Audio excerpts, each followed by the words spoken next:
being towed. Wow!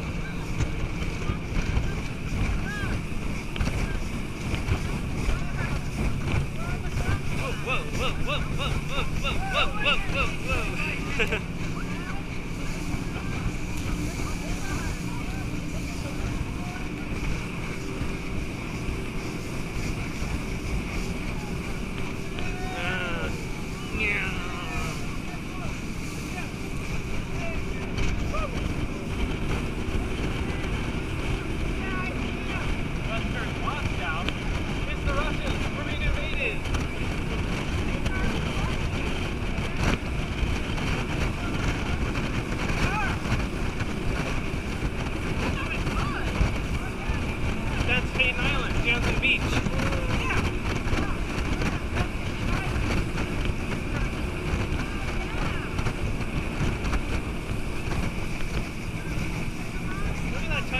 Tugboat towing that huge ship over there.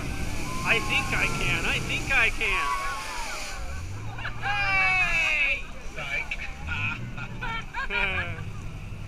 I got screwed. Well, we're about to get run over by a big ship here. I don't want to get in their way, but I wanted to be able, you guys to be able to see upriver. You can see a couple of bridges up there. The bridge with the two tall towers, that's the interstate bridge. That's I-5, connecting Oregon on the right to Washington on your left. And river divides. Columbia River is the second largest river in the United States. It starts way up in Canada. And you are on the Columbia right now. This is a lot of water. Hey Brian, look, that ship's leaking. See water coming out the front by the anchor.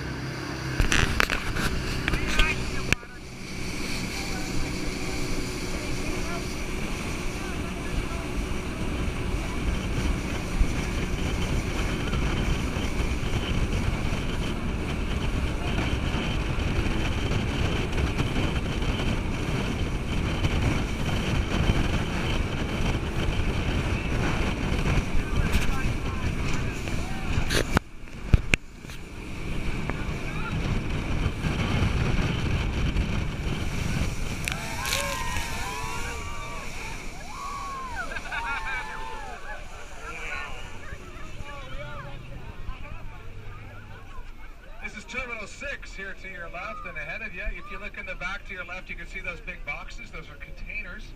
And a couple times a week, a ship will arrive here, loaded up with containers. We import everything imaginable here: clothes, toys, shoes, and whatever you want to ship over from China or some other part of the world by ship. This is where it comes, right here at Terminal 6. We bring in about 80,000 containers a year. Those boxes, about 80,000 a year. We also send out close to 80,000 of them overseas, mostly filled with agricultural goods: hay, lentils, beans, soy, stuff like that. Shipped out of here also. We feed much of the world. Terminal 6. Now these cranes to your right, look at the one to your right. That tall part that's blue, that's pointing up high, when the ship arrives, it drops down towards us. It's parallel to the river. And that little yellow section hanging in the middle there comes out on cables, drops down in the ship, picks up the container, drives to shore. They set it on a truck, and they sort them out up on land there where they go. The longshoremen do that. So all these containers get used there throughout the week. The two on the very end, ahead of you, those are the newest. They were built in China a while back. They brought them over here on a barge. They were so tall that the barge would not make it underneath the Astoria Bridge. So the barge was specially designed to submerge and actually drop below the river surface a little bit. They dropped it down enough to where they had about 6 inches of clearance, and it made it right under the bridge and came on up here. Then they pumped that barge up a little higher and slid it or rolled it right up onto shore, under the pier there. What happens if weight Now comes? it's there, ready to go. What? What happens if weight comes? Way upriver, there's a terminal way up past there. You can see the ways. Hondas are imported there. Hondas, we do get some Hondas in this area. No.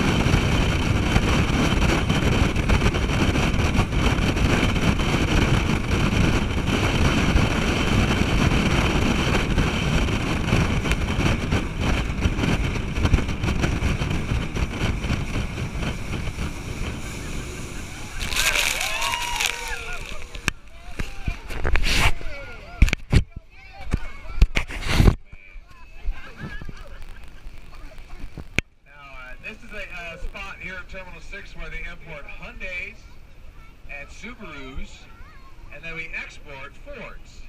And the ship that brings the Hyundais and Subarus gets unloaded, and then they bring a bunch of Fords up in this area by rail car, and they load them on for export. Ford's been exporting a lot more of their cars lately. This is where it happens. Now this dock is kind of unique. The dock is actually an old ship from World War II, a couple of them. These are Liberty ships during World War II. They built a lot of them in the Portland area. They were supply ships used during the war. After the war, a lot of them were scrapped up at Zidell, which is across the river from Almsey, downtown there. Aircraft carriers, destroyers, Liberties, hundreds of ships were dismantled there. Some of the Liberties were reused, like here. See the dock on shore, when the ship pulls up here, they want the dock to always be at the same height. It's a lot easier for loading and unloading. Well, the river level changes. In the springtime, it's a lot higher. Summer, it drops a little bit. Well, if the dock floats, it always stays the same height. So there's a ramp up on shore that'll, the cars can drive up and down the ramp like ship height. So that's why they built these, put these ships here, because the dock floats, and it was just cheaper than building a brand new floating barge. Kind of reused them.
Lewis and Clark came through here in their little canoes, heading towards the coast. They probably were on the right side of us over by the beach there, just paddling down that little stretch there.